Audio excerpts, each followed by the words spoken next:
Janthir Syntri is the second map from the Janthir Wilds expansion that finally allows us to explore the mysterious Isles of Janthir, and while it is a fair bit less popular compared to Lowland Shore, it is still a fantastic map. And today, I want to look at everything in the map, from random points of interest to important events, to beautiful areas, to random assets, and go over what my top 10 personal favorite things in the map are. So let's get started. In the number 10 spot is the River Run Adventure. I actually had a really solid list of 9 things that I knew I wanted to be on this list, and then a variety of other things where I wasn't 100% sure which of those things was my favorite out of them, but I decided with the River Run Adventure, and the rest are on the honorable mentions list. But this is a relatively simple and fun adventure that allows you to navigate the large central river of the map to get some rewards. The obstacle course itself is fun with some interesting turns, but the part of this adventure that I love a lot is just the environment around you. This map is gorgeous, and being able to go down most of the length of the map and seeing all the sights around you is fun. Plus, there are a lot of fun little details in the water that you are navigating around and can see, which is fun as well. In the number 9 spot is a 2-for-1, and it is Gavril and the White Mantle. As anyone who has explored this map will know, the ruins of the White Mantle play a prominent part, where there is a lot of different events, journals, and other bits of story you can find across the map that allow you to learn more about the events that transpired here, and as someone who loves lore and story, experiencing all of these and learning about these lands has been great. But running around the ruins of this past civilization is fun. I mean, learning about a town called Gavril that the humans had on this island is fantastic because it adds a lot more depth to Tyria. But then you also have some story going on with the Mersat and the hand they played in the events transpiring here, which is interesting to think about. But I love all the different ruins across the map, and I think they all look pretty cool.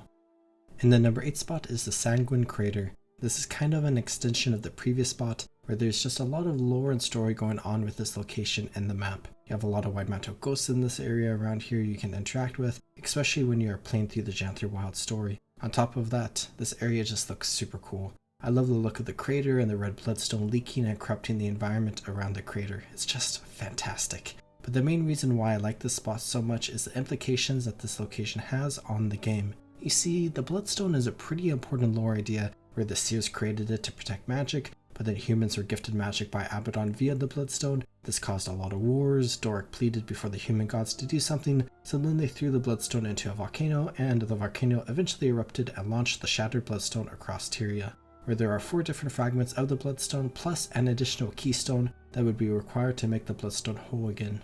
But because of the events of Guilders 2, I don't think that whole making the bloodstone whole again thing will happen. Many people will remember Bloodstone Fen from Living World Season 3, where that bloodstone exploded and Balthazar, disguised as Lazarus, consumed the magics therein. So that bloodstone is out of the equation. But now we have this Janthir bloodstone that we didn't know too much about prior to the expansion, but have learned a lot about after the release of the expansion, where it exploded as well, which leaves us with just 3. In the original Guild Wars, we know 1 is in the Bloodstone Caves up towards the Shiver Peak Mountains, and we know 1 is in the Ring of Fire, where the location of the keystone is still unknown. But I am really interested in revisiting these 2 bloodstones we know about from the original Guild Wars, as well as the elusive keystone, to see what happened with them and how they will play into the story moving forward. In the number 7 spot is of the Mists and Monsters meta, where Janthir Wilds is an expansion that has heavily focused on some more chill, open world exploration, with some intricate smaller events that have challenging encounters of their own right. And instead of any of the maps having a massive map-wide meta, the only major meta of the expansion is this meta, which is a World Boss meta event, where I think just because of that, it definitely deserves a shout out because it is special. But beyond all that, it is pretty fun. The 2 different boss encounters with Greer and Decima are fantastic, and are pretty similar to how you fight them in the story, but are definitely ramped up a lot. Like, a lot. Where this world boss is actually really challenging and requires players to put in quite a bit of more effort compared to other events, and as someone who loves the occasional super challenging world event, I think this hits the vibe perfectly.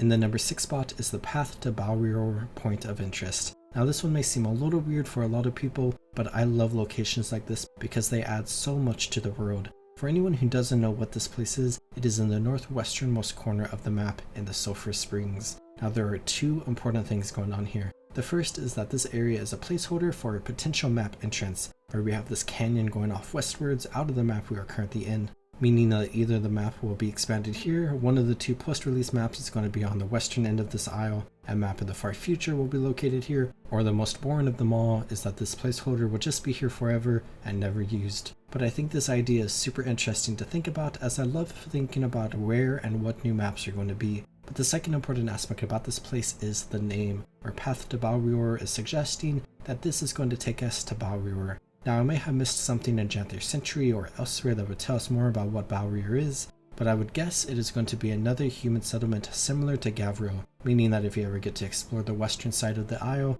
we'll have some cool Wide Mantle ruins to explore. In the number 5 spot is all of the different side stories and collections. Now this spot belongs in both Lowland Shore and Janthir Syntri, but since I dedicated a spot to talking about the new B model in the Lowland Shore video, I'll dedicate a spot to talking about this here, where Janthir Wilds has a lot of fun side story adventures that you can do across both maps. The ones in Lowland Shore are fantastic and I love them a lot, but the ones in Janthir Syntri are also really cool and feel like a prominent part of the map, where I feel like there are a lot of side stories that you can do in this map. You have a History Most Violent, where you can learn a lot about the Wide Mantle occupation of Gavril and can dive deep into some of those stories. You have the Build a Quaggan story that partially takes place in this map, but it also takes you all around Tyria. And you have Titan Researcher that takes you all across Janthir Syntri and eventually takes you to the Derman Priory. Playing through various fun quests is one of my favorite parts of Guild Wars 2 expansions, and I have so much fun completing all of these achievements. And if you haven't done any of the ones in this map yet, or in the Lowland Shore, I highly recommend that you do.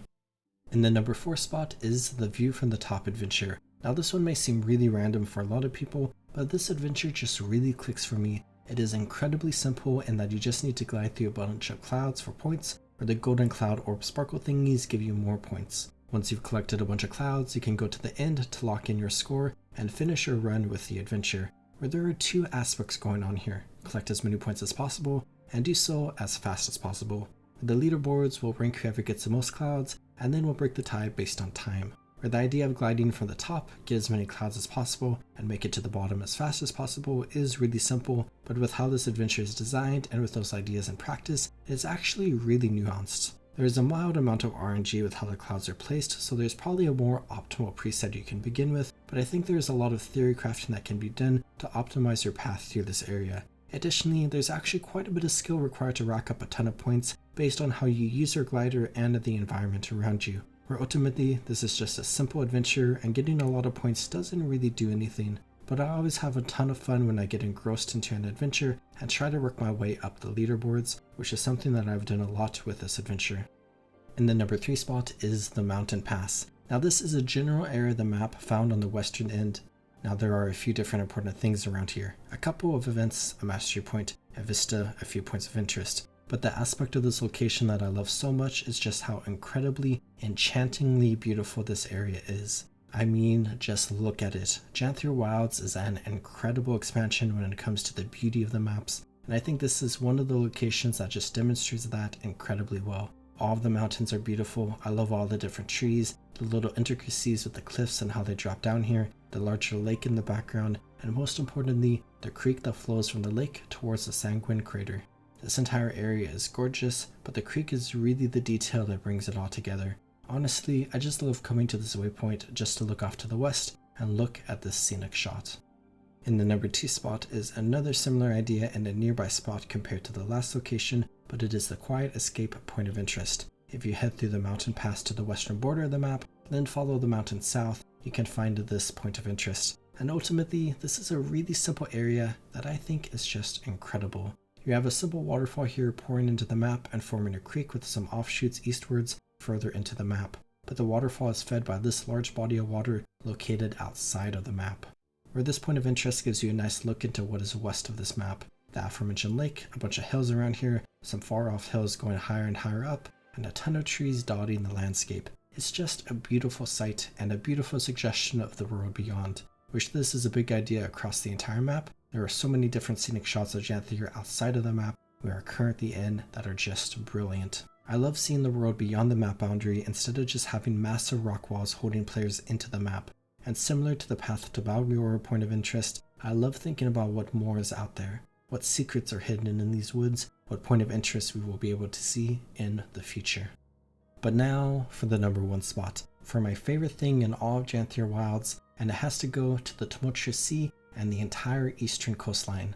This is a pretty big area and there is a lot to talk about. On the more basic level, there's just a lot of content in this area of the map. Different vistas, mastery points, and some points of interest. a variety of fun events, including an Adolescent Leviathan event, where I love having one of these creatures here in this map, because we saw them first introduced in Ender Dragons, and it's nice to have another one in a future expansion, but they just fit in super well with the themes and vibes of this expansion, and of course there are a variety of other fun events as well. But going beyond the content, this area is gorgeous and has a ton of fun details.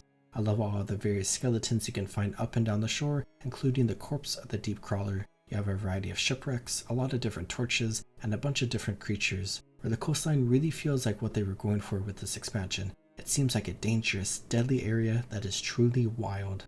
Going off of the coastline and into the sea, it looks super cool. You have a ton of fun rocks all around this area just off the coastline. You have a good view of the sea going out of this area, and you can even look down the coastline to see the isle continue, which is a great touch. But maybe one of my favorite aspects of this entire area is the waves from the sea hitting the coastline here. It is a great touch, and I feel like we don't see this enough in Guild Wars 2, but it also makes the sea feel a lot more wild, especially with the constant storm going on, which again fits in with the expansion. But just all in all, this entire area is incredible with some great content and super fun areas to explore, and because of all that, it is my favorite thing in Janthir Syntri.